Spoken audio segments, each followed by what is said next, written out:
Bom dia, irmãos. Paz seja convosco.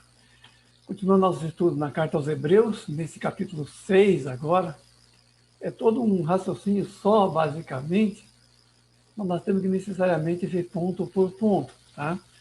Versículo 1 a 3, resumidamente, diz assim, capítulo 6. Por isso, pondo de parte os princípios elementares da doutrina de Cristo, deixemos-nos levar para o que é perfeito, não lançando de novo a base do arrependimento, da fé em Deus, batismo, imposição de mãos, ressurreição dos mortos e do juízo eterno. Isso faremos se Deus permitir. Por isso, vamos avançar para o que está diante de nós, como diz lá em Filipenses. Obviamente, aqui o autor sagrado está fazendo aquela ponte entre maturidade e entendimento. Avançar para o que está diante de nós aqui em termos de entendimento dependeria ou seria subsidiário de um avanço pessoal em maturidade na carreira cristã, na perseverança, naquilo que se amadurece do evangelho dentro de si, para que aí sim a compreensão seja mais madura.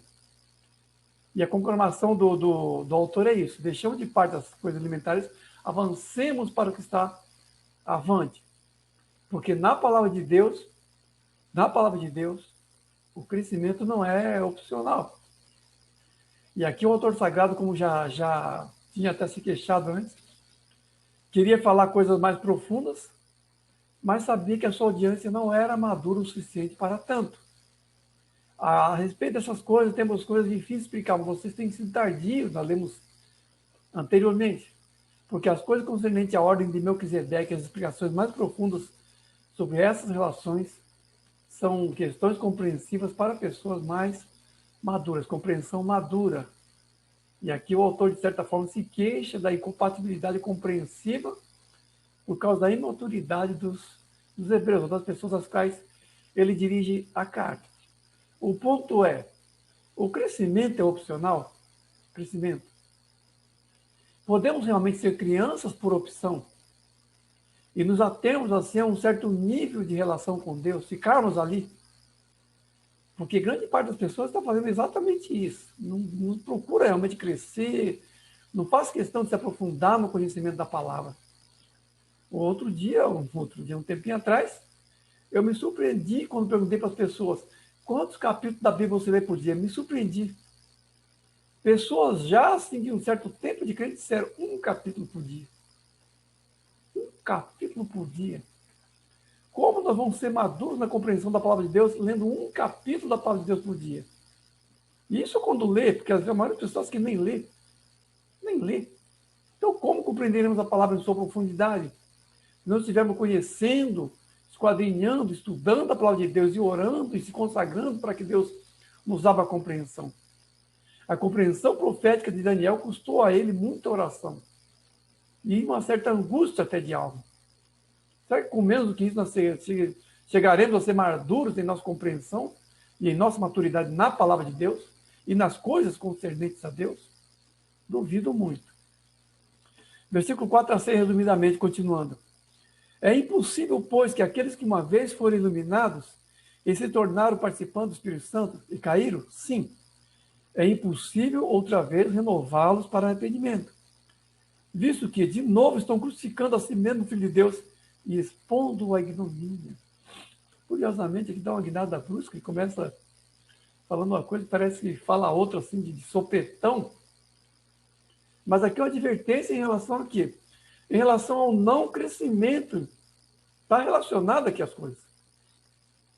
Porque aqui ele está dizendo, as pessoas estão se omitindo de crescer. Isso pode progredir em níveis cada vez maiores de amornamento até virar uma apostasia ou um afastamento mesmo. Se nós não estamos crescendo, parados nós não estamos. O mais provável é que estejamos andando para trás. Porque nós usamos a palavra estagnação, usamos a palavra maresia, expressões assim de ausência de crescimento. Mas, de fato, quem não está crescendo pode estar regredindo. É provável que esteja regredindo. Daí essa advertência tão brusca, que começa com a questão de maturidade e de compreensão da palavra de Deus e, de repente, fala, é impossível inovar uma pessoa que está em determinado grau de desvio. Então, vamos falar mais sobre isso aqui. Grau de desvio. Pode começar realmente por uma certa apatia, por um certo desinteresse com relação à palavra de Deus, processo de interesse em entender a palavra de Deus até amadurecer para um desvio pleno. Ou para a mornidão, como escreve lá em Apocalipse, porque as morning ninguém está falando de pessoas da igreja. Vamos falar mais sobre isso agora.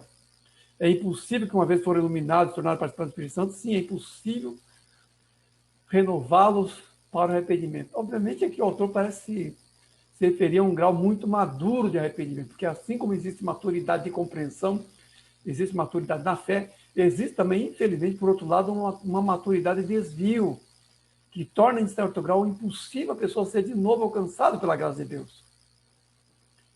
Citando apenas duas pessoas que eu conheço, Nietzsche e Marx, foram grandes filósofos satanistas, filósofos assim, que fizeram o trabalho de Satanás, desviando as pessoas da fé. Influenciou até hoje as pessoas.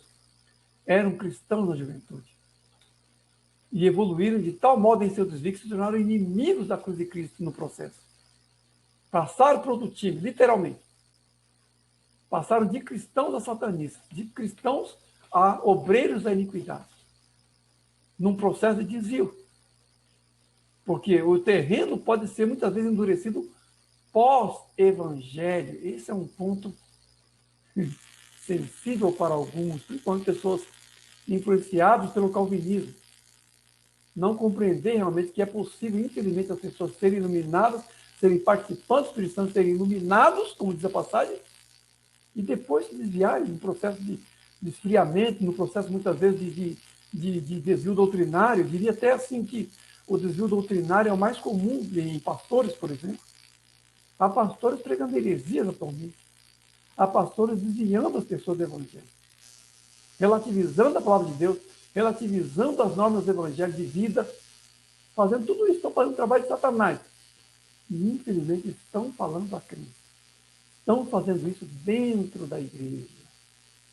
As pessoas se dão como desviadas nesse caso? Não, não se dão. Como vão ser renovadas para arrependimento? Se nem sequer se dão conta de que estão desviadas.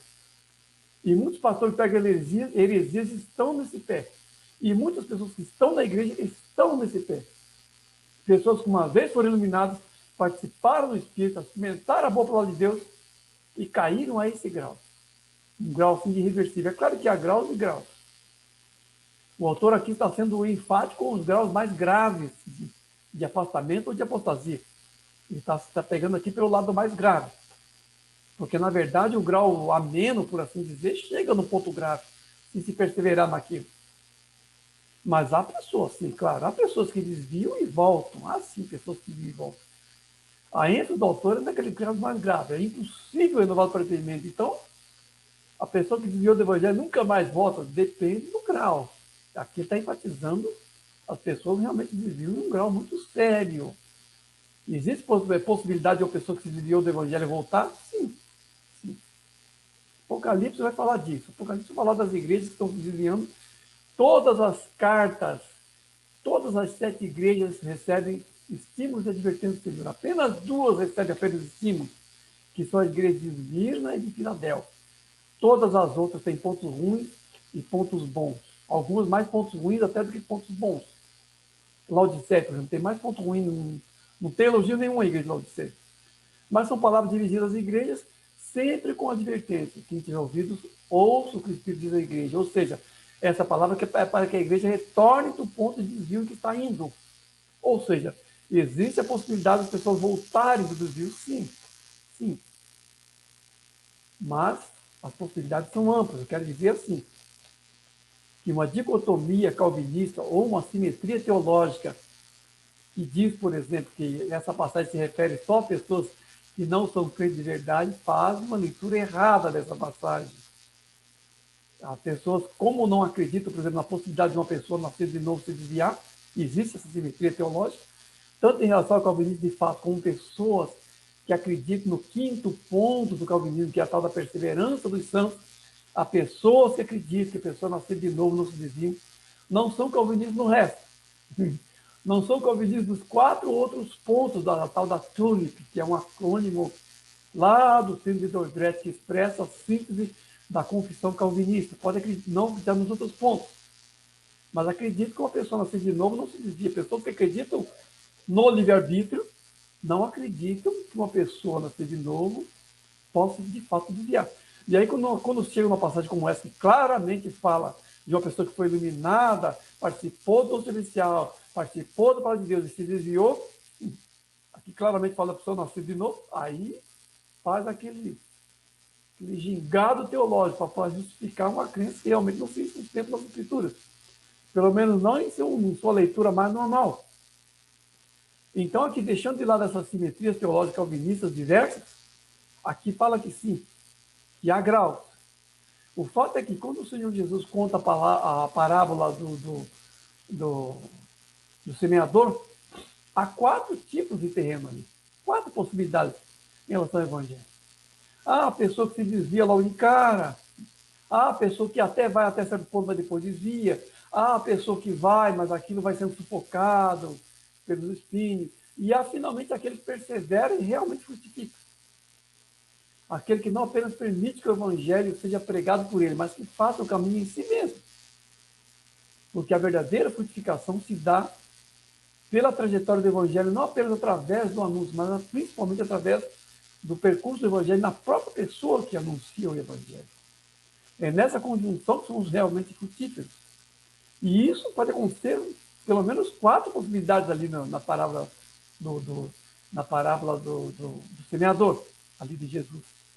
E, no entanto, há essa dicotomia teológica que isso existe predestinados e não predestinados, nascido de novo e não nascido de novo. Então, as pessoas são levadas a essas bipolaridades teológicas que realmente distorcem a palavra de Deus num ponto como esse dessa passagem. Iluminados e participando do Espírito Santo. A quem a palavra de Deus fala prioritariamente? A quem a palavra de Deus se dirige prioritariamente? A pessoas iluminadas e participantes do Espírito Santo. Porque a palavra de Deus vai falar a quem? Ao povo de Deus prioritariamente. Será que a palavra de Deus tem todas as advertências para pessoas que não são crentes de fato? Obviamente que não. A quem Paulo fala? Cuida o que tens, para que ninguém tome a tua coroa. Há pessoas que são crentes fakes, crentes covers, falsos crentes? Não, há crentes verdadeiros, porque só tem sentido um crente verdadeiro que vigie e que persevere. Crente falso, de qualquer maneira, está fora mesmo. Agora, esses crentes falsos e verdadeiros, em certa medida, não são conhecidos por nós, apenas por Deus. Jesus diz, pelos frutos conhecereis. Mas há pessoas realmente que parecem mesmo crentes por fora, não o são por dentro, mas só o Senhor sabe e conhece todas as coisas, assim como os predestinados. Só o Senhor conhece quem são os predestinados. Pegar um pensamento desse e trazer para um quadradinho teológico, realmente acaba trazendo confusão e distorção de sentidos claros da palavra de Deus. Versículo 7 a 12, continuando, diz assim: porque a terra que absorve a chuva e produz erva útil, recebe bênção da parte de Deus. Mas se produz espinhos e abrolhos, é rejeitada. E o seu fim é ser queimada. Desejamos, porém, continue cada um de vós mostrando até o fim a mesma diligência. Para que não vos torneis indolentes, vão acompanhando, mas imitadores daqueles que, pela fé e pela longanimidade, herdam as promessas. Vejam o sentido mais natural dessa passagem. Aqui fala que aqueles que uma vez foram iluminados e caíram, inclusive renovados para o arrependimento. E aí ele continua a advertência, no mesmo sentido, numa mesma direção, no mesmo raciocínio, ele continua. Porque a terra que absorve chuva e produz erva útil, essa é abençoada. Mas se produz espinhos e árvores, é rejeitada. Qual o sentido geral e mais abrangente da palavra de Deus, quando se dirige ao povo de Deus? É esse aqui o sentido. E o contraste aqui, entendam bem, está na recepção da palavra e não na graça dispensada. O problema é que o foco, por exemplo, de uma teologia calvinista está na graça, como elemento vindo diretamente de Deus, portanto, assim, uma coisa soberana de Deus e só, sem nenhuma participação humana, sem nenhuma correspondência humana, na liberdade humana de receber essa palavra. E isso no estatuto rígido, que aí sim uma pessoa não se desvia, uma pessoa é predestinada, está tudo garantido, e traz esse tipo de doutrina. Mas a ênfase aqui no caso é sobre a recepção da palavra, ou seja, a recepção da graça, e não a graça em si. Porque o problema não está na graça de Deus, não há problema nenhum na dispensação da graça de Deus. A graça de Deus é plena e completa, mas o modo como o terreno absorve é que faz a diferença. E a advertência é dirigida a nós como terrenos que absorvem de uma ou de outra maneira. É como a parábola do semeador, para o semeador também. O foco não é na semente, o foco é no tipo do terreno que absorve aquela semente. a bênção e a maldição, como diz lá no Antigo Testamento. Eis que eu coloco entre vós a bênção e a maldição. Em relação a quê? Em relação à manutenção da palavra recebida, ou da graça recebida. E isso é o que determina o que é joio e o que é trigo no reino de Deus. O modo de recepção da palavra ou da graça recebida. E o juízo vindouro de Deus vai estar na boa ou na má dispensação dessa palavra. É assim que seremos julgados. E o ponto aqui, por assim dizer, de advertência, ou que dá base para esse tipo de advertência, é justamente a nossa habilidade de correspondermos ou não a essa graça. Em um esquema rígido e calvinista, Deus faz tudo, está tudo garantido aí. Aí você acredita realmente que as pessoas são predestinadas eternamente, não há nada que eles possam fazer, ou que a graça é irresistível, ou que existem alianças incondicionais? Porque se você acredita que toda ação é só de Deus, aí leva esse tipo de doutrina realmente. Aí leva esse tipo de compreensão realmente. Mas aqui está dizendo exatamente o quê? Que a terra que absorve e produz erva útil, essa é abençoada. Agora, aquela que produz sua espinha e erva, ou seja, aquela que recebe a graça de Deus e frutifica baseado naquela palavra, essa é abençoada. A que produz espinhos e erva não é abençoada. E a advertência ao povo de Deus é isso. Está falando aqui, a pessoas que foram iluminadas e receberam o Espírito. Esse tipo de pessoas está falando aqui. O tempo todo se refere a pessoas que uma vez foram iluminadas e tornaram participantes do Espírito Santo. E a advertência é que para aqueles que estão correspondendo a essa palavra, que continuem fazendo assim, para que não nos torneis indolentes. A advertência é essa. A advertência é para que não nos tornemos indolentes, como aquelas pessoas que uma vez foram iluminadas e provaram do oficial voltaram atrás, porque pessoas fizeram isso. E a advertência do autor sagrado é para que não nos tornemos indolentes. Por quê? Porque essa possibilidade existe. Os crentes verdadeiros é que podem se tornar indolentes. Os crentes falsos são crentes falsos desde sempre. Não tem para que advertir um crente falso para que não se torne indolente, porque ele já é indolente de qualquer maneira, na sua falsidade. Então não tem sentido nenhum essa passagem para crentes que não sejam crentes de fato, ou que não sejam nascidos de novo. A advertência aqui é que para que devemos se manter vigilantes. Não nos tornemos indolentes é o quê? Sejam vigilantes. Produzam erva útil a partir daquilo que da parte de Deus veio a vocês como dispensação do Evangelho. Essa é a advertência. Daí também sermos imitadores daqueles que, pela perseverança, pela fé e pela perseverança, herdaram as promessas. É o que diz o texto. Né? Imitadores daquele que, pela fé e pela longanimidade, herdam as promessas. Do contrário, nós vamos de novo crucificar a Cristo e expô-la a ignomínio, como disse anteriormente. Porque as pessoas estão pisando, as pessoas que se tornam indolentes, estão pisando simplesmente sobre a cruz. Estão cuspindo o rosto do Senhor, de certa forma. Desprezando a obra do Senhor, sem realmente produzir erva boa. São pessoas que não estão na igreja? Não necessariamente. São pessoas que não são pastores? Não necessariamente. Há ovelhas e há pastores que, infelizmente, têm se tornado de alguma maneira indolentes. Como já disse antes. Em várias formas de desvio. Aí as possibilidades são várias. E a advertência é para todos nós, para que imitemos as pessoas que são perseverantes. Não as pessoas que recebem e depois caem na desobediência. Como já disse anteriormente, não seguindo o exemplo da desobediência, mas sempre o exemplo daqueles que, como diz o texto aqui, pela fé e pela longanimidade herdam as promessas. Porque as provas vêm. As provas vêm. E o sentido mais natural da passagem é isso. A advertência geral para o povo de Deus, não para crente falso, não para crentes assim que parece que são, mas não são, não. Está falando para crentes verdadeiros aqui. Só tem sentido assim.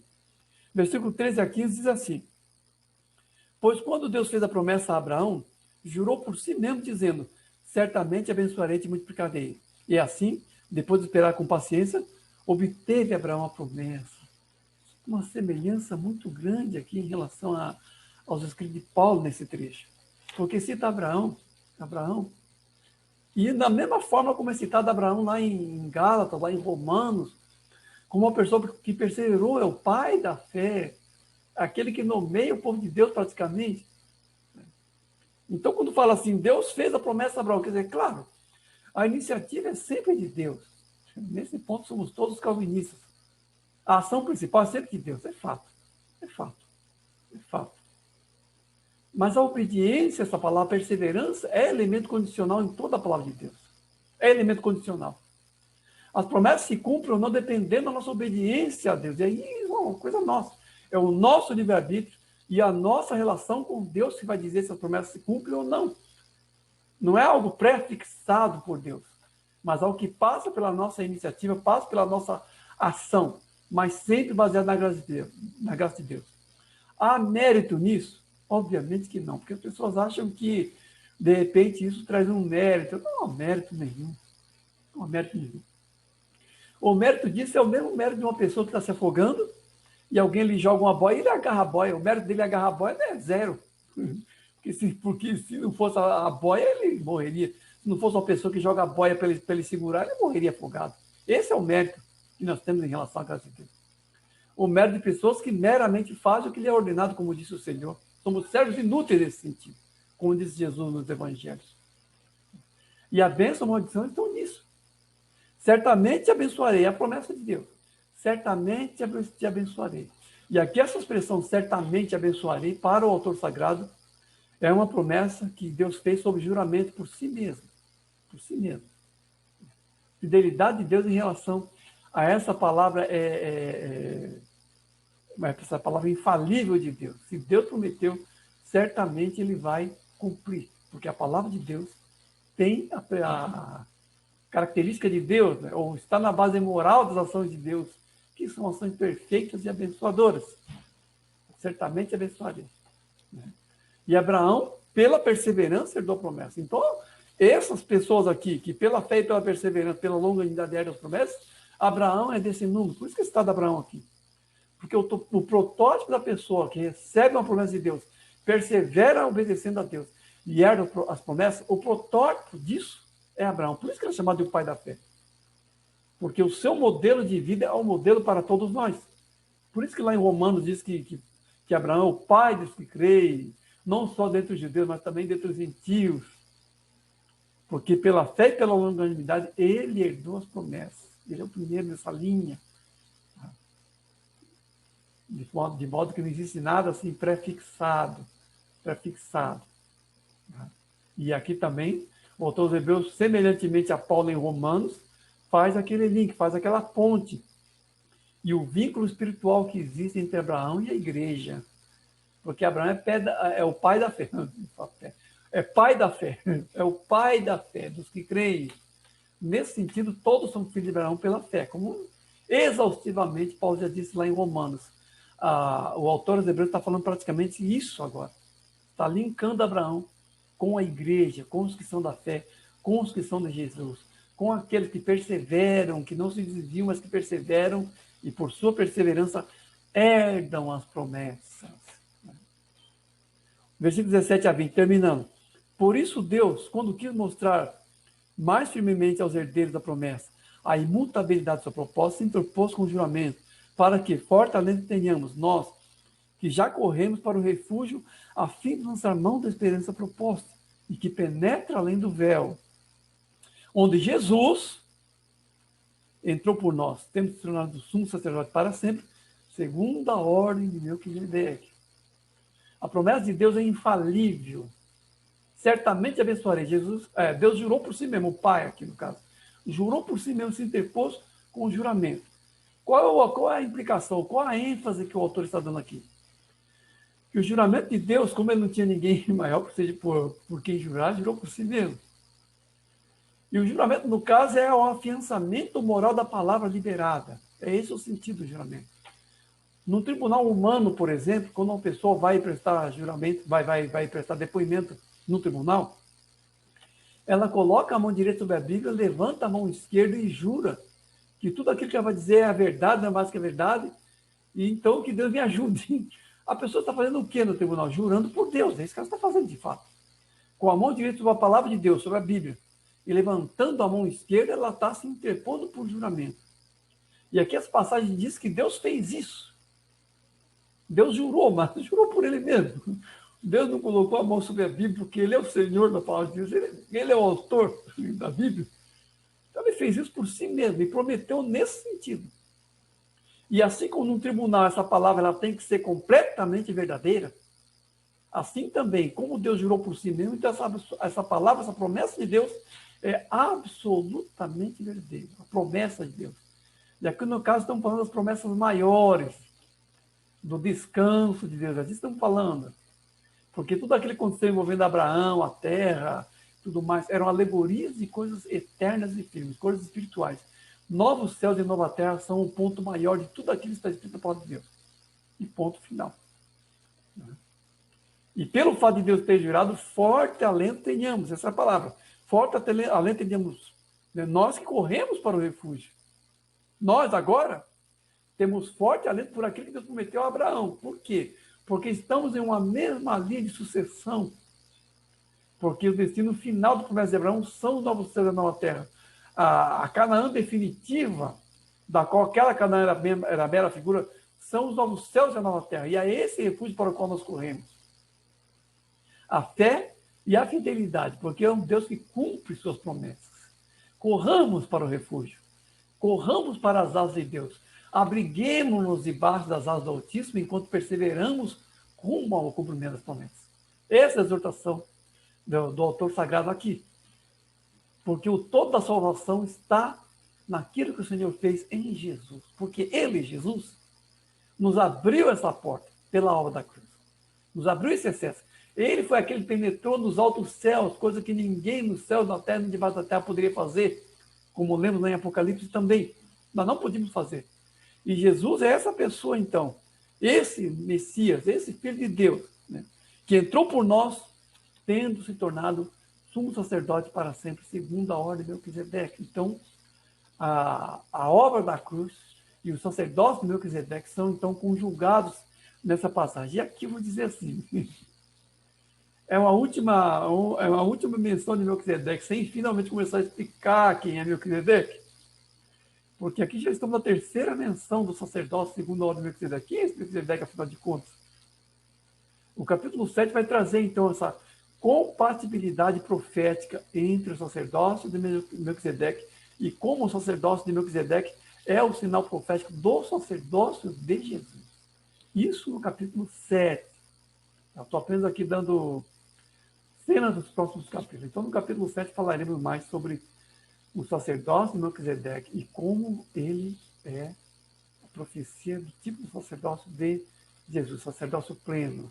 Por enquanto, ficamos nas promessas que tem Jesus como afiançador último e no qual temos que nos manter perseverantes, imitando aqueles que pela fé e pela longanimidade, como Abraão, herdam as promessas, nossos antecessores nessa carreira.